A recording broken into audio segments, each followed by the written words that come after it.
电影中的空战的确很刺激，而现实中的中美军事博弈比电影还刺激。纽约时报报道，国防部长海克塞斯承认，在历次的兵棋推演中，美军会输。而现实中真的会这样吗？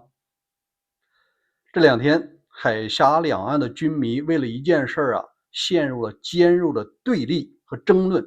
啥事儿呢？纽约时报前天发了一个重磅文章，准确点它是披露一件文件。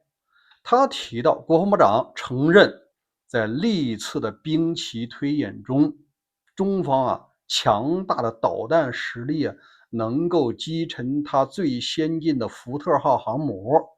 别说一艘了，3艘他都能击沉，因为面对的是上千的导弹。他得出来的结论美军会输。就因为这个事儿让大陆的网民集体又高潮了。以前节目我们讲过，在国内的军事媒体上都充斥着美军吓尿了，美国要完了。那这次他们说了，国防部长自己都承认了，说明解放军的战力获得了承认。我们是当之无愧的天下第一。同时台湾的一些民众，尤其是军迷不答应了。他说，这个无非就是媒体爆料军方向议会要钱而已。而台湾的军事博弈，包括这个兵棋推演大多数是赢的，因为有美国、日本的参与。今天呢，我个人发表一下自己的看法给大家共同来探讨，不一定对。来，我们分析一下这篇文章，包括第二天英国的《每日电讯》他说的更清楚，中方的参战一定会大败美军。他提到呢，有2个原因，一个是人的方面，一个是武器的方面。咱们先说人吧，决定性因素。文章提到，美国现任总统川普，他是一个交易型的人格，自称为这个交易的总指挥。在他来讲台湾是一个要买保险的，保险费付低了，我就不可能全力支援。他有可能虚晃一枪，打不过就算了，既成事实。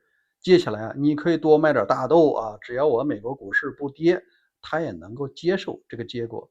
因为在最近的文章表述中他已经不再把台海问题当成美国政策的红线。第二呢，他也提到，实际上呢，美国军方每年要花几十亿美金买一些他并不需要的武器。那为啥要这样做呢？他提到，是因为美国花钱呢，你必须得经过众议院批准，而众议院的一些议员为了自己的选区的利益，比如他那里边有这个兵工厂，你必须得订购我的，不然的话我就投反对票。他就提到美国的代议制民主的缺陷的问题，一个总统，一个是议会。第三个他也提到，现在美国的潜艇、航母真正建造缓慢，这个一再的延宕，什么原因呢？是美国的基础产业工人不足，大多数都是玩 IT 去了，不愿意玩这个造船。这是人的。当然了，在武器方面，他也提了2个问题，一个是美军的武器呢，它严重的依赖于5大军火商，而这5大军火商没有这种创新的动力，他卖老武器就行了，修修补补，或者给你简要升个级，你就可以继续来销售。他对于创新反而是动力不足的。另外，他也提到，即使是说5大供应商他愿意创新，谁来造呢？国内的这个军工厂也面临员工不足的问题，而涉及到知识产权，你又不可能让盟友来造，这不就成了鸡生蛋，蛋生鸡的问题吗？正是因为人和物的问题他认为真正打起来，而中国在这方面它显示了巨大的成功因素。第一个人，就连川普都承认，在咱们这儿啊，很多时候要投票，在中国那就简单多了，只有习近平主席那一票，他要想干，底下人啊都得做的板板正正的啊，就跟那个僵尸似的，你说啥我干啥，没有反对意见，决策效率高吧？也不需要去人大看那些老爷为了自己选区而买一些没用的武器。第二啊，他提到中国的武器啊，它也有不可比拟的优势。本身中国的军工是高度的军民融合，包括大疆无人机啊，包括这个华为、中兴啊。你说要做军用的东西，我马上就可以转产。所以说啊，他认为如果接下来军事对抗，美军会输，国防部长啊都承认了。那我说一下啊，事实上呢，这个他没有点出一个基础，那就是为什么以前《纽约时报》没有这方面的担忧？关键性因素啊，仍然是人。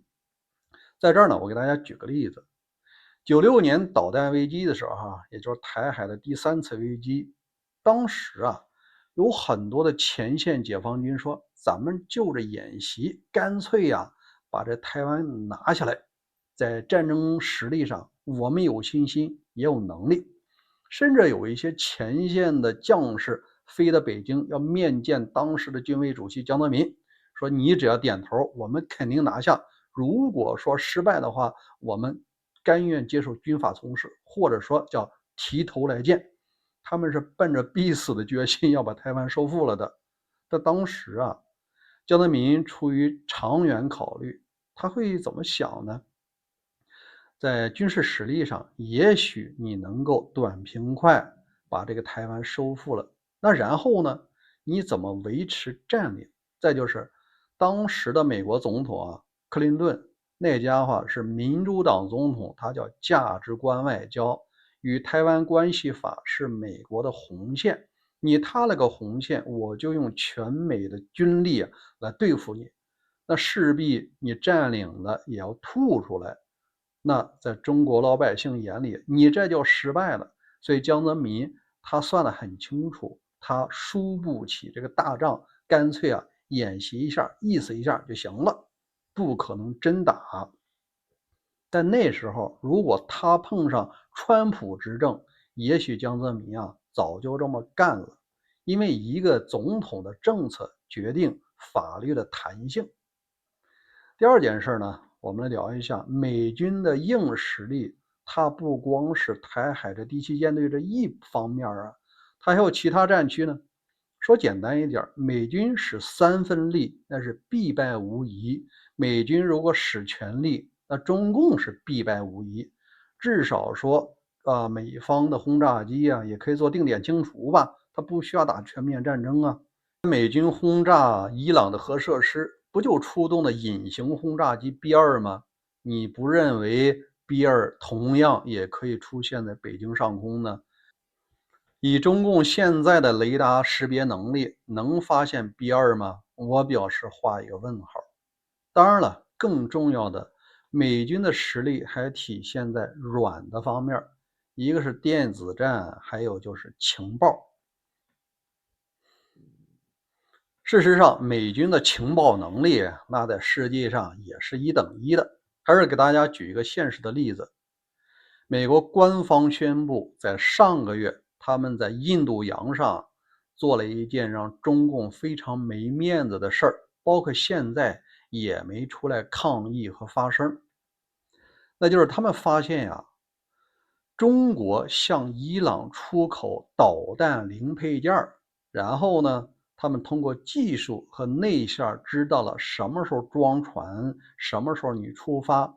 他们在半道上，印度洋、斯里兰卡外海直接出动了特种作战部队登船，然后把这些军事物资啊整体没收了。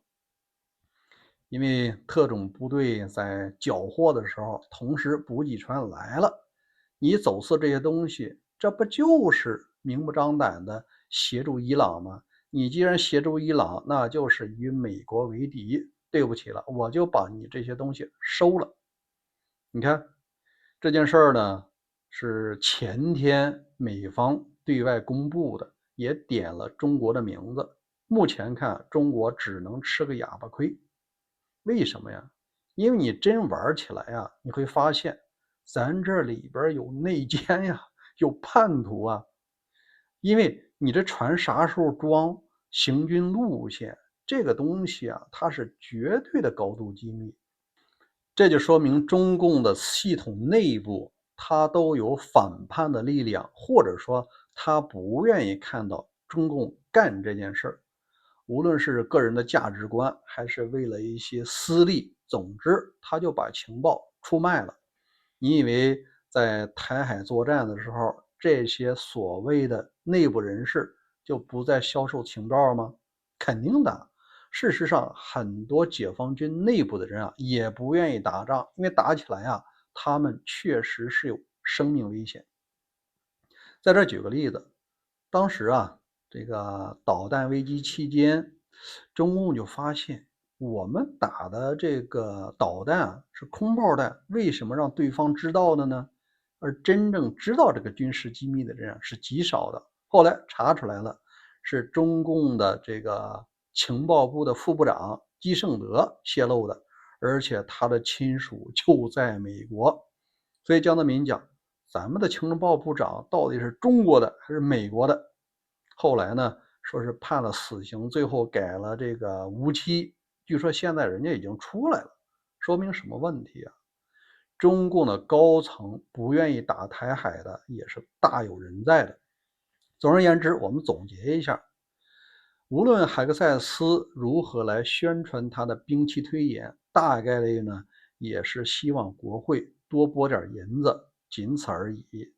作为《纽约时报》国内的媒体啊，给美国民众和议员敲个警钟也是很有必要的。但是咱们客观的来讲，美国的军力的软实力、硬实力摆在那儿，如果他100%的想协助台海，中共应该也是必败的。关于这件事儿，欢迎在评论区发表您的观点。接下来呢，我想聊一下中共最新对外发布有一个9天航空母机，它每次可以携带将近1000枚的无人机机群。它自己不光是一个超级大的风潮，而且也配备了攻击性武器。